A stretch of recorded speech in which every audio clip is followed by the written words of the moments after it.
Martinho Lutero, ajoelhando e subindo aquelas escadarias de joelhos, daquela escada chamada Santa, ele viu que ele estava fazendo as obras. Por um tempo, Martinho Lutero não conseguiu compreender Tiago, quando Tiago fala assim: olha, mostra-me a tua fé, que eu te mostrarei as minhas o quê? As minhas obras. Depois ele compreendeu, e precisamos de compreender, na verdade, que nós devemos fazer obras, não para ser salvos, devemos fazer as obras, porque nós temos uma fé em Cristo, e Cristo manda, e o Senhor Deus que nos escolheu, nos elegeu, desde antes da fundação do mundo, fala que nós precisamos de viver nas boas obras, não para sermos salvos, fomos salvos pela graça. Efésios capítulo 2, versículo 8 em diante: vós sois salvos pela graça, mediante a fé, é dom de Deus, não veio de obras para que ninguém o quê? E Martinho Lutero viu, porque na verdade quem era mais rico na época, quem tinha mais propriedades, aquelas pessoas que eram na verdade grandes, mandavam rezar mais missas, davam mais ofertas e faziam mais obras, pagavam para fazer as obras. Aí os reformadores declararam, e nós declaramos hoje, irmãos, é só pela graça somos salvos, isso é dom de Deus, para que eu e você não nos gloriemos, mas foi Deus que nos deu a salvação. Fazer as boas obras é dedicar na comunhão com os irmãos, é estarmos juntos, é servir ao próximo. Fomos chamados para isso, mas nós não estamos debaixo da lei, estamos debaixo da graça. Por isso, ninguém foi salvo pelos mandamentos, ninguém. Desde o passado, os crentes, desde Abraão lá, aqueles judeus, eles já eram salvos por uma graça que já estava presente desde aquela época. A lei serviu de aio, serviu de advertência, para quando o Espírito de Deus, que já estava desde antes presente, ia trabalhando no coração daqueles judeus, ia conduzindo a eles, mas ninguém foi salvo pelas obras da lei, ou pelos 10 mandamentos, ninguém. Ah, pastor, então tá bom. E foi o que os gálatas fizeram, né? Se nós fomos salvos pela graça, então nós não estamos debaixo da lei? Estão não. Ah, então eu vou pecar, eu vou adulterar, eu vou roubar. Os 10 mandamentos precisamos de obedecer? Sim. Claro. Não matarás, não furtarás, não dirás falso testemunho, não cobiça o batom da próxima, o brinquinho da irmã, tudo isso aí, meu irmão. Mas eu quero que você dê um glória a Deus, porque estamos debaixo da graça. Vou dizer uma coisa para vocês: se não fosse pela graça, eu não estaria mais aqui não, nem você.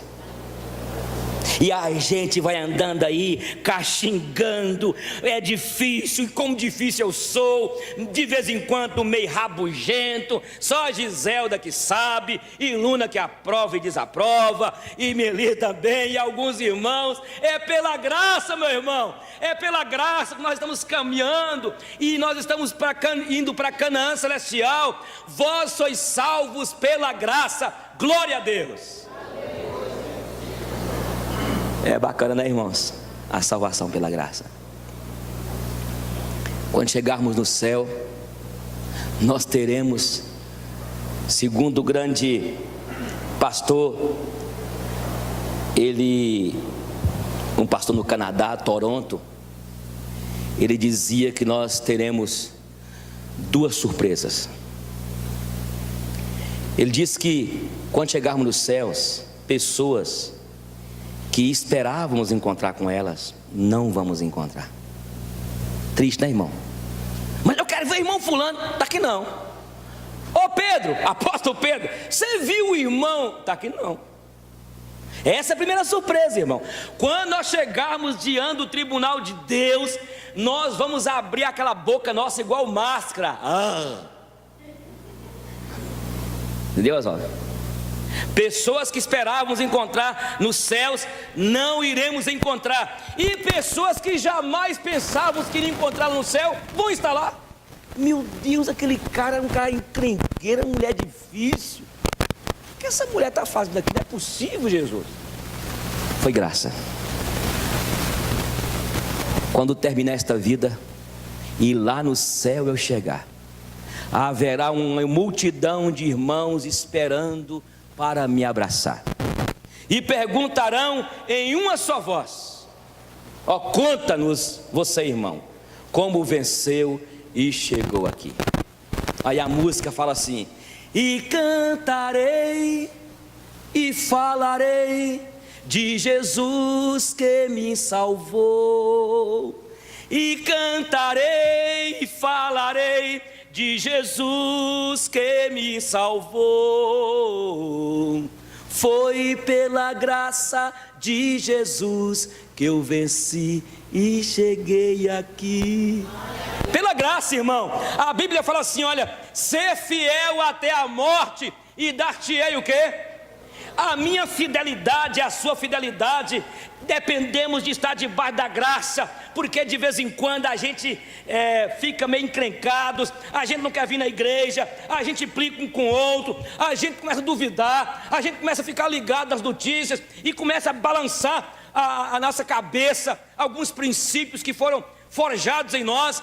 Mas de repente, irmãos, quando você estuda sobre a graça, nós começamos a entender que é pela graça. Pelo lugar, solos Cristos, só Cristo, irmão. Não é Maria, não é Pedro, não é João, não é o Papa. A Bíblia diz que foi colocado um fundamento. Quem é o fundamento? Jesus Cristo. Não há outro mediador, não há outro intermediário. A Bíblia fala em João capítulo 14, versículo 7: eu sou o caminho, a verdade e a vida. É só Cristo que salva, é só pela graça e pela fé nesse Cristo. É só Jesus que é o nosso único mediador. É Jesus, irmãos, que é o nosso advogado. Ele é o nosso sumo sacerdote. Foi Jesus que morreu na cruz por nós, derramou sangue precioso. Por isso que os reformadores, eles afirmaram, e nós como herdeiros da reforma temos de continuar insistindo: é só Cristo, é só Jesus, é Ele que é a cabeça da igreja, é Ele que sustenta a igreja. Irmãos, o cabeça da igreja não é o Papa Francisco, nunca foi Pedro. Cabeça da igreja é Jesus. Não existe outro fundamento. Ele é a pedra angular. Ele é aquela pedra que quando ele perguntou para os discípulos, o próprio Jesus: quem diz as pessoas que eu sou? Aí diz que tu és Elias, um dos profetas. E vós que dizeis que eu sou? Pedrão falou assim: tu és o Cristo, o Filho do Deus vivo. Aí Jesus diz: olha, tu és Pedro, e sobre esta o quê? Pedra edificarei a minha. Volto a dizer, não vai dar para falar muito aqui sobre a questão das palavras, dos substantivos, mas a ideia, quando Pedro fala assim, tu és, quando Jesus diz, tu és Pedro, e sobre esta pedra, não era Pedro a pedra, mas Pedro, sobre essa pedra que você acabou de dizer, sou eu, e é Jesus. Sobre esta pedra será edificada a minha igreja. Glória a Deus. Jesus, irmãos, é só Jesus, é só Jesus. Você que está aqui nessa noite, querido, olha, procure em Jesus, clame em Jesus. Qual é o nome que você vai clamar quando o seu casamento estiver mal, quando você não estiver bem de saúde, quando você estiver angustiado, aflito? Qual o nome que você vai clamar no momento de medo, de terror, no momento de angústia profunda? É o nome que está acima de todo nome: Jesus, o Filho de Deus. Ele está aqui nessa noite, Ele vive, Ele reina, e nós vamos reafirmar aqui esse mês: é só Jesus, é só Cristo, só Ele que nos conduz à salvação. Ele voltará para arrebatar a igreja. Mas em quarto lugar, eu falei sola Escritura, sola gratia, solos Christus, sola fide. É só a fé. Não é para outro meio, é a fé em Cristo. Aquele que crê tem a vida eterna, tem de crer em Jesus. Não é crer na igreja presbiteriana, não é crer na igreja batista, não é crer no Papa, na Igreja Católica, não é crer em Buda, em Maomé, mas é crer em Jesus, é pela fé. Vós sois salvos pela graça mediante a fé. Não existe outro meio, obras, não, é pela fé. Outra coisa, irmãos, quando Martinho Lutero resgatou essa doutrina da justificação pela fé, nós somos justificados mediante o quê? É fé. O justo viverá pela fé em quem? Fé em Cristo, fé na palavra do Senhor. É fé em Cristo, irmão. O justo viverá pela fé. Eu quero dizer para essa noite aqui, para a gente começar a terminar, irmãos, tem momentos que a gente fica angustiado, é ou não é? Problemas na família, tristeza, e tem momentos que a gente não sabe qual o caminho tomar, mas a Bíblia fala, nos ensina, o justo viverá pela fé. Nós não podemos viver por emoções, nós não podemos viver por dogmas criados, nós não podemos viver quando as músicas são tocadas e nós ficaremos emocionados, apesar que nós somos seres volitivos. Que nós não andamos pelo que vemos, nós não andamos por vista, nós andamos por fé.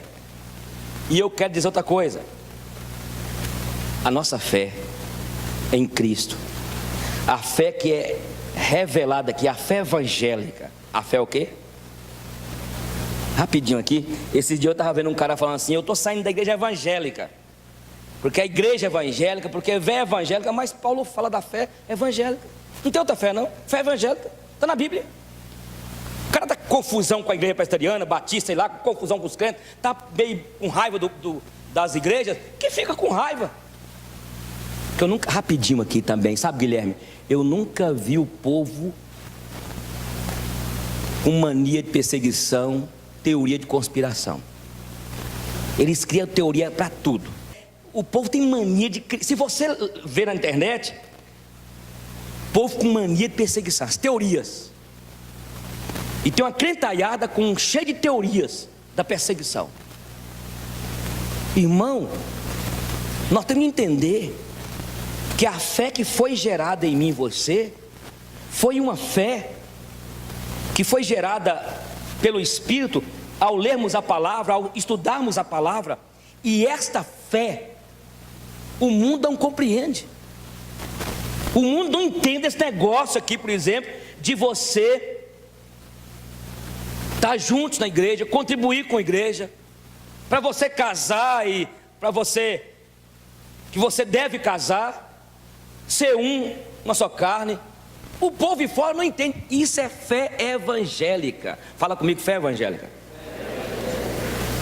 Não pode ficar uma hora falando sobre isso. Por exemplo, estão falando aí sobre a questão do gênero, identidade, ideologia de gênero e tal. Irmãos, inclusive lançaram agora um filme aí, né? O diretor é John Willis, aquele deputado. O pessoal até mandou um tanto no WhatsApp para mim, proteste contra isso. Irmão, foi criado Santa Inquisição para matar crente. Foi criado tanto tipo de filme, de coisa louca. Claro, tem de protestar, mas eu digo o seguinte, irmão, tem crente com mania de perseguição, crente com teoria, igual aqueles Illuminati, sabe, teoria da conspiração. Eu nunca vi, tem crente que está igual aquela música, tô doidão, tô doidão, tô doidão. Por favor. Tudo bem, deve protestar aí quanto à questão dos museus aí expondo aquela nudez lá, aqueles quadros. Aquilo já existia há muito tempo na Europa, e eles trouxeram do Brasil para poder mexer com a gente mesmo. E se mexer mesmo com a gente, tem crente até desviando. Ora, irmão, a nossa é só a sola fide, é só pela fé aqui, ó, pela Bíblia. A palavra de Deus está aqui, ó. Nós temos a Bíblia como única, infalível, imutável, inerrante regra de fé, e o que Deus tinha para revelar para o seu povo está aqui. O cano, o que é isso, pastor? Cano? A regra não existe, irmão. Ah, pastor Eugênio, eu tive uma revelação, uma inspiração nova. Mentira. Se descer dos céus um anjo e pregar um evangelho além do que está posto, seja o quê? Anátema. Nós seguimos a Bíblia, é a palavra de Deus. Conclusão: sola Deo glória. O que significa isso? Somente a Deus dai o quê? Glória. Ele é só a Deus dai glória. A Ele seja glória. É Ele que é digno da glória, irmãos. E tudo passa, irmãos. Eu aprendi isso. E isso não entrava na minha cabeça. Eu ficava com raiva no presbitério. Passa o tempo, você quer tu faz.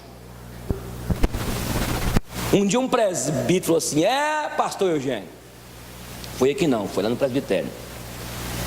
Pastor passa e igreja fica. E eu ficava com raiva. Porque a gente fica com as imaturidades, aquele exibimento. Já, Marcelo, tem pastor que empolga, prega na rádio. Que tira não anda. Eu sou. Ou eu estou crendo, eu estou entendendo. Pastor passa e igreja o quê? Aí eu quero cantar para vocês aqui só aquela frasinha. E tudo passa, tudo passará. Nelson Nedes, aquele baixinho pequenininho. Tudo passa, meu irmão. Que vaidade é essa? Essa sua belezinha, fia, passa. Ô fi, esse seu corpinho, você está parecendo um Robocopzinho. Passa. É claro, né, gente? A gente tem que cuidar. A gente tem de cuidar. Não vou fazer agora não, mas o médico já fez a avaliação. Vou fazer uma cirurgia porque as minhas pálpebras estavam caindo. Aí é 7 meses para poder. E o olho da gente fica regalado assim, ó. Oi, tudo bem, irmão? Vou ficar 2 domingos sem pregar aqui. Entendeu? Ou então pregar de óculos escuro, mano, André. Quer que lá Valdir Soriano? Não, calma. Tem que cuidar, irmão. Você tem que cuidar, andar arrumadinho, emagrecer 6 quilos aí, né, gente boa? E tal. Mas, irmão, nós não podemos perder que nós somos um monte de barro, pó, 82 quilos de ruindade.